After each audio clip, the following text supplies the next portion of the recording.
के नाम से जाने जाते हैं, उनके लिए आपने एक बहुत अच्छी बड़ी बात बोल दी है। आपका निकाह हुआ है?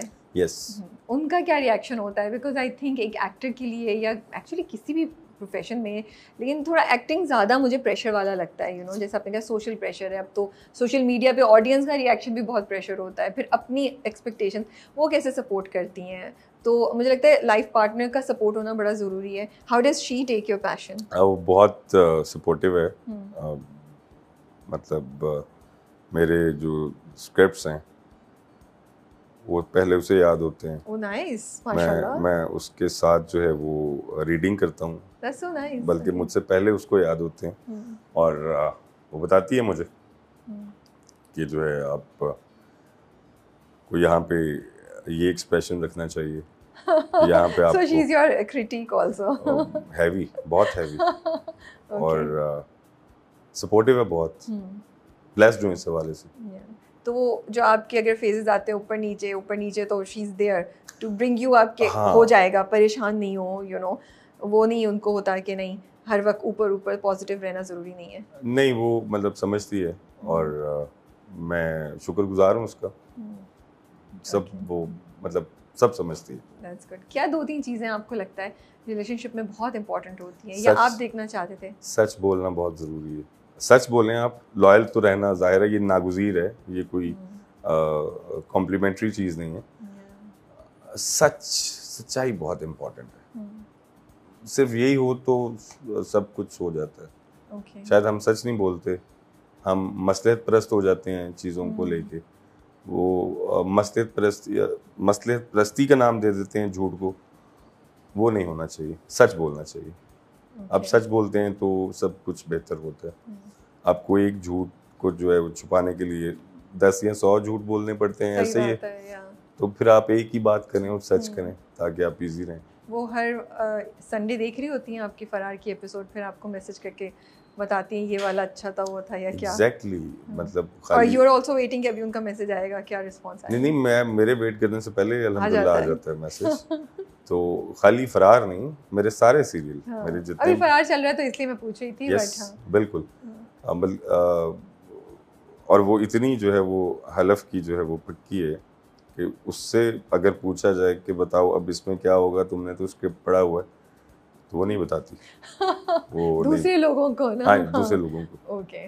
इस फरार के हवाले से भी उन्होंने पढ़ा। हाँ जी, इसकी एंडिंग का बहुत से लोगों ने पूछा उससे, तो नहीं बताया उसने। और उनको कौन सा आपका कैरेक्टर अभी तक सबसे फेवरेट है उनका, या सबसे अच्छा लगता है आपको?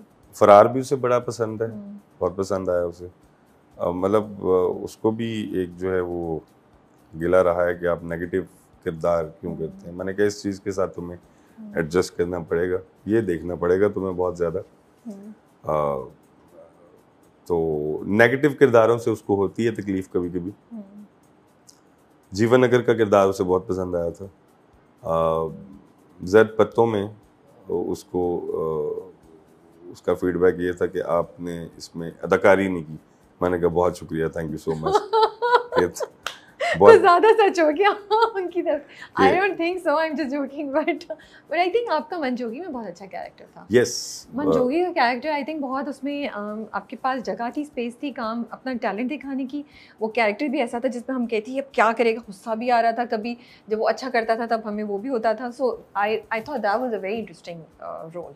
बिल्कुल। उसमें अगेन काशिफ भाई डायरेक्टर थे उसके।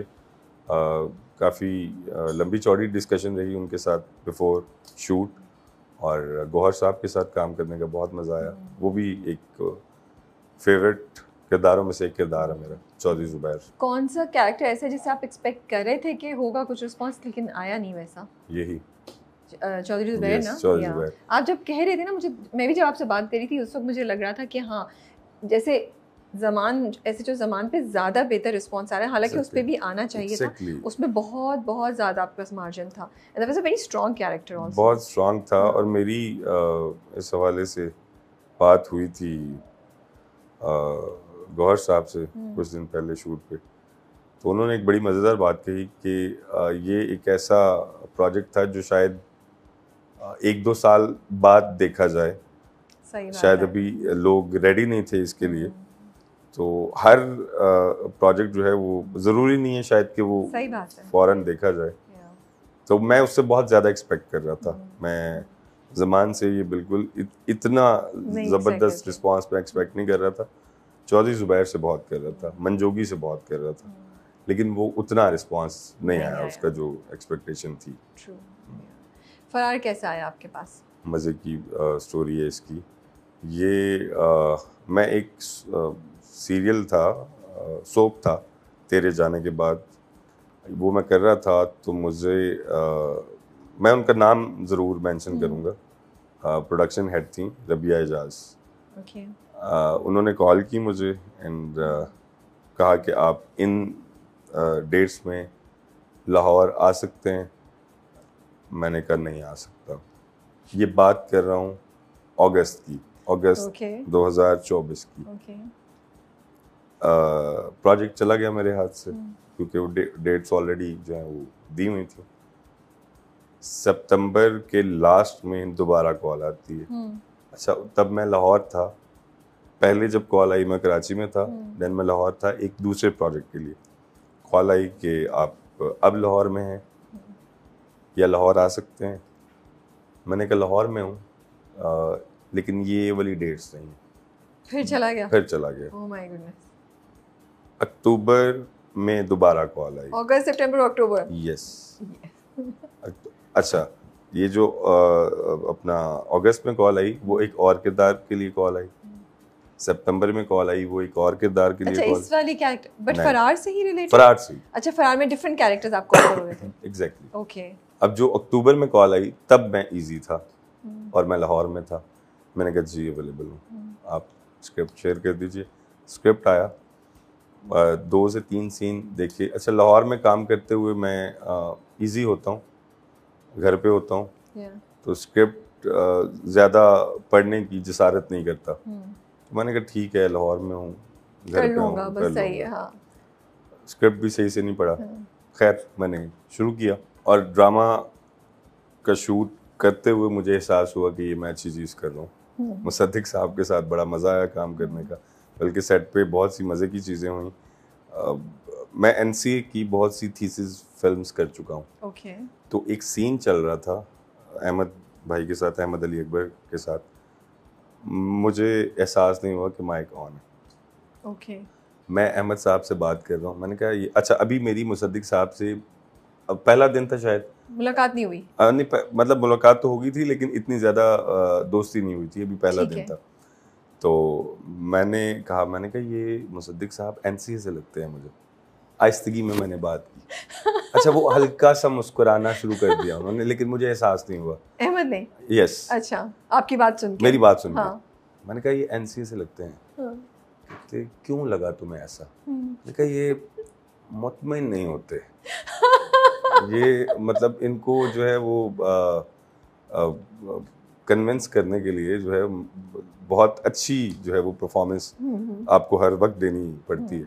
ये सारी मेरी उनसे गुफ्तगू चल रही है और माइक ऑन है। और माइक ऑन है और सेट पे हु का आलम है। ओके। हर बंदा सुन रहा है। अब मुसद्दिक भाई के जो है वो भी सुन रहे हैं। अच्छा, किसी ने आके आपको इशारा भी नहीं दिया? नहीं, वो तो उन्होंने कहा चलो भाई, हाँ, लगा हुआ है। एग्जैक्टली। मुसद्दिक भाई ने एक्चुअली उन्हें अहमद साहब को इशारा किया था कि खामोश हो। ओके। अब जब ये सारी गुफ्तगू चल रही है, वो सिर्फ मुझे सुन रहे हैं और स्माइल दे रहे हैं। तो आपने और क्या बोला? हम भी सुनना चाह रहे हैं। नहीं, अल्लाह का शुक्र है मैंने अच्छी बातें की सारी। हाँ, तो अच्छी बातें ही बताई ना आपने। कहा कि उनको सेटिस्फाई करना बड़ा मुश्किल है, काम बहुत अच्छा चाहते हैं। कहते उन्होंने मुझसे पूछा कि तुम्हें क्यों, मतलब ऐसा क्यों लगा, ये क्या रीज़न? मैंने कहा इसकी रीज़न ये है कि NCA के लोग, मैंने बहुत काम किया उनके साथ, इनको आप आसानी से मुतमईन नहीं कर सकते। तो मुझे लगता है इनका ताल्लुक कहीं ना कहीं NCA से। तो उसके बाद मतलब मैं उनके एक्सप्रेशन देख रहा था, तो उनके एक्सप्रेशन देखते देखते मुझे एहसास हुआ, फिर मुझे एहसास हो गया जब मैंने ओ शिट माइक ऑन है मैंने बोला, और एक हंसी का तूफान सेट पे। फिर उसके बाद खैर मैं, फिर तालियां भी बजी होंगी आपके लिए। आई होप कि आपने अच्छी बात बोली थी। हाँ, नहीं तालियां तो नहीं बजी खैर, लेकिन गुफ्तगू फिर काफी बेहतर हुई उनसे, मुसद्दिक भाई के साथ। वो आइस ब्रेकिंग हो गई आपके पे। वो मेरा पहला दिन था, शायद पहला सीन था। आइस ब्रेकिंग एक और वाक्य से हुई थी। अच्छा, वो क्या था? मैंने बताया ना कि बड़ा मजा आया मुझे इनके साथ।